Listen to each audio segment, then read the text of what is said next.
अगर आपके पास जो हिताची एसी है कूलिंग नहीं कर रहा है तो इसके पीछे कुछ इंपॉर्टेंट रीजन हो सकता है, जो कि आप अगर फिक्स कर दोगे तो एसी जो है बराबर कूलिंग करेगा सही तरीके से। तो डेफिनेटली वीडियो काफी इंपॉर्टेंट होने वाला है, अंत तक देखना। पसंद आए तो लाइक एंड शेयर कर सकते हो। तो सबसे पहले आपको सही सेटिंग्स को चेक करना होगा। एसी में जो है डिफरेंट सेटिंग्स देखने को मिलता है। यहाँ पर कूलिंग मोड देखने को मिलेगा, ऑटो मोड देखने को मिलेगा, फैन मोड देखने को मिलेगा, ड्राई मोड देखने को मिलेगा। तो अगर आपका जो एसी है कूलिंग नहीं कर रहा है एंड अगर एसी में ड्राई मोड सिलेक्ट होगा, अगर फैन मोड सिलेक्ट होगा तो एसी जो है कूलिंग नहीं करेगा। तो आपको जो है यहाँ पर कूल मोड को सिलेक्ट करना होगा, जिससे एसी जो है सही तरीके से कूलिंग करना स्टार्ट कर देगा। प्लस एसी का जो टेम्परेचर है उसे आप 24 डिग्री सेल्सियस से 27 डिग्री सेल्सियस में यूज करो, जिससे आपको बढ़िया कूलिंग भी देखने को मिलेगा, प्लस एनर्जी सेविंग्स भी होगा एंड आपको ज्यादा इलेक्ट्रिसिटी बिल भी पे नहीं करना होगा। तो आपको एसी सेटिंग्स को चेक करना काफी ज्यादा जरूरी है। अगर ड्राई मोड सिलेक्ट है, फैन मोड सिलेक्ट है तो उसे चेंज करके आपको यहाँ पर कूलिंग मोड को सिलेक्ट करना होगा। अगर आपके पास हॉट एंड कोल्ड एसी है तो आपको जो है यहाँ पर कूलिंग मोड को सिलेक्ट करना होगा।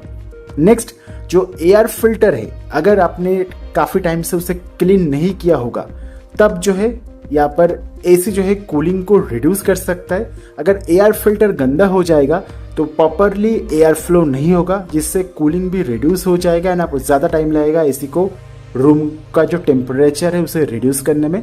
तो आपको साल में एक बार जो एयर फिल्टर है उसे क्लीन करना काफ़ी ज़्यादा ज़रूरी है। सिंपली आपको एसी को ऑफ करना होगा, जो पावर सप्लाई है उससे अनप्लग करना होगा, देन एसी को ऑन करके जो एयर फिल्टर है उसे रिमूव कर देना होगा इंडोर यूनिट से। देन सिंपली जो एयर फिल्टर है उसे वाटर के साथ जो है क्लीन कर देना होगा। उसके बाद ड्राई होने के बाद फिर से एसी में इंस्टॉल करके पावर सप्लाई को कनेक्ट करके आप एसी को यूज़ करो। अगर एयर फिल्टर गंदा नहीं होगा तो बढ़िया एयर फ्लो होगा, बढ़िया कूलिंग भी देखने को मिलेगा एंड ज़्यादा इलेक्ट्रिसिटी बिल भी पे नहीं करना होगा। तो अगर एयर फिल्टर गंदा हो जाएगा तब भी जो है कूलिंग रिड्यूस हो सकता है।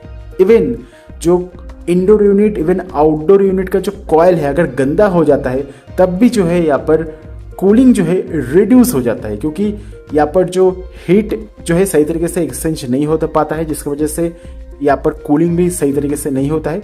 तो indoor unit and outdoor unit को यहाँ पर रेगुलर मेंटेनेंस करना ज़रूरी है।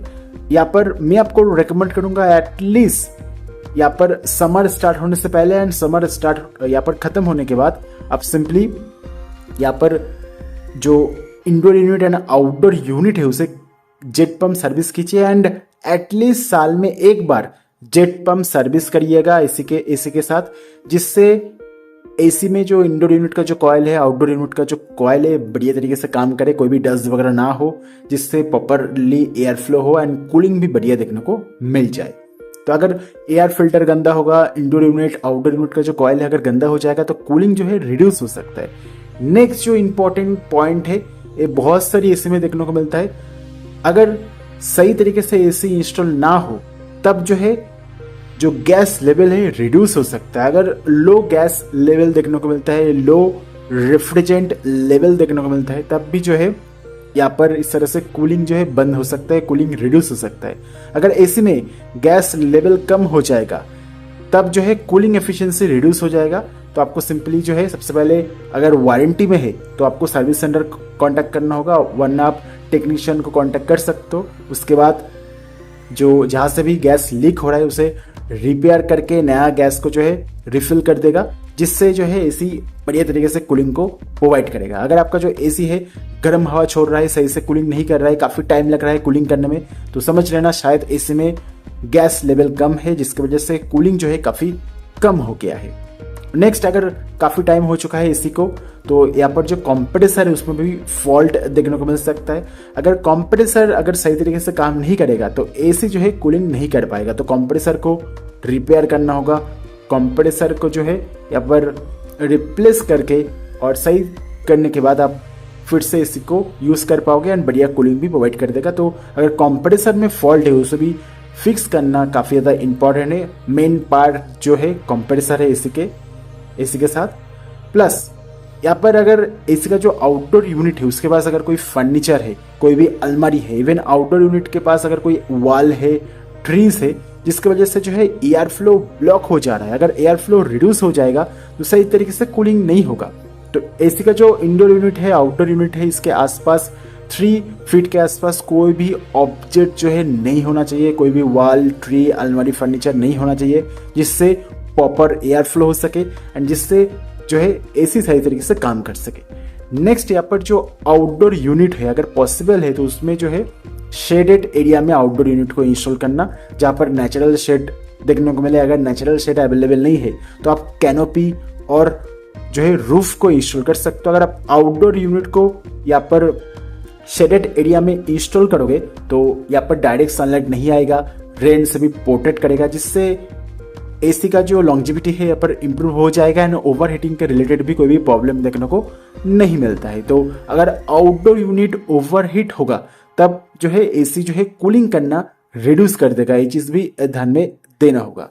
प्लस अगर आप लगातार एसी को यूज़ करते हो तब भी जो है एसी में ओवर हीटिंग के रिलेटेड प्रॉब्लम देखने को मिलता है, जिससे जो है एसी ऑटोमेटिकली बंद हो जाएगा, तो जिससे जो है कूलिंग भी बंद हो जाएगा। तो लगातार एसी को यूज़ मत करो, कुछ टाइम एसी यूज़ करने के बाद एसी को स्विच ऑफ कर दो, जिससे जो है एसी का जो लॉन्जिविटी है इंक्रीज हो जाए। प्लस आपको सही टेम्परेचर में एसी को यूज़ करना चाहिए, 24 डिग्री सेल्सियस से 27 डिग्री सेल्सियस में एसी को यूज़ करो। अगर आप एसी का टेम्परेचर को बहुत लो सिलेक्ट करोगे, 16 डिग्री 18 डिग्री सेल्सियस में सिलेक्ट करोगे एंड लंबे टाइम तक यूज़ करोगे, अगर बाहर बहुत ज़्यादा गर्मी हो तो एसी जो है ओवर हीट हो सकता है, जिसकी वजह से ओवर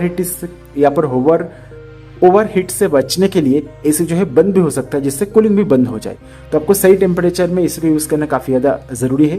प्लस लो वोल्टेज की वजह से और इलेक्ट्रिकल इशू के वजह से भी जो है एसी में कुछ दिक्कत देखने को मिलता है, तब जो है सिंपली एसी में प्रॉब्लम देखने को मिल सकता है, जिसकी वजह से एसी जो है कूलिंग जो है रिड्यूस हो सकता है। तो अगर आप ऐसे एरिया में रहते हो जहाँ पर वोल्टेज फ्लक्चुएशन का प्रॉब्लम देखने को मिलता है, तब जो है इस तरह से कूलिंग रिड्यूस हो सकता है। तो आप सिंपली एक वोल्टेज स्टेबलाइजर को इंस्टॉल करो। वोल्टेज स्टेबलाइजर जो है वोल्टेज फ्लक्चुएशन जो होता है, लो वोल्टेज हाई वोल्टेज का जो प्रॉब्लम है, इससे जो है एसी को प्रोटेक्ट करेगा एंड जो कूलिंग है वो सही तरीके से काम कर जाएगा विथ वोल्टेज स्टेबलाइजर।